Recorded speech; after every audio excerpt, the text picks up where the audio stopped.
អក្សរនៅលើអេក្រង់បង្ហាញថា Superman បានចាញ់ការប្រយុទ្ធជាលើកដំបូងនៅក្នុងតំបន់ទឹកកកដ៏ធំល្វឹងល្វើយ Superman ដេកសន្លប់នៅលើគំនរទឹកកកមានឈាមហូរចេញពីច្រមុះនិងមាត់ព្រមទាំងមានរបួសនៅលើផ្ទៃមុខ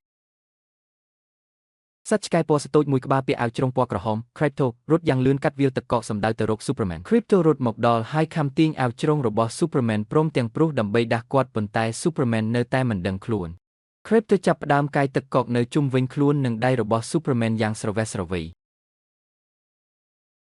បន្ទាយគ្រីស្តាល់ដ៏ធំស្កឹមស្កៃ Fortress of Solitude បានលេចចេញនិងងើបឡើងពីក្រោមផ្ទៃទឹកកក Crypto បានអូស Superman ចូលទៅក្នុងច្រកទ្វារនៃបន្ទាយគ្រីស្តាល់ដែលមានមនុស្សយន្តឈររង់ចាំនៅខាងក្នុងមនុស្សយន្តពណ៌ខៀវដែលមាននិមិត្តសញ្ញានៅលើទ្រូងសម្លឹងមើល Superman ដែលកំពុងដេកនៅលើគ្រែព្យាបាលនិងត្រូវបានទប់ដោយដៃមេកានិករូបភាព hologram របស់ឪពុកម្ដាយ Kryptonian បង្ហាញខ្លួនឡើងជាមួយនឹងទឹកមុខព្រួយបារម្ភជាខ្លាំងក្រុមមនុស្សយន្តចាប់ផ្ដើមពិនិត្យស្ថានភាពរាងកាយរបស់ Superman នៅលើគ្រែខណៈពេលដែលរូបភាព hologram តាមដានមើលមនុស្សយន្តបញ្ជាឧបករណ៍ហើយរូបភាព hologram បង្ហាញពីប្រព័ន្ធរាងកាយនិងកាំរស្មីថាមពលរបស់ Supermanពន្លឺថាមពលពណ៌លឿងដូចពន្លឺព្រះអាទិត្យត្រូវបានបាញ់ស្រោចស្រពទៅលើរាងកាយរបស់ Superman ដើម្បីព្យាបាលរបួស Superman បើកភ្នែកឡើងដកដង្ហើមធំហើយស្ទុះងើបអង្គុយភ្លាមទាំងទម្លាយចេញពីឧបករណ៍ចាប់ទប់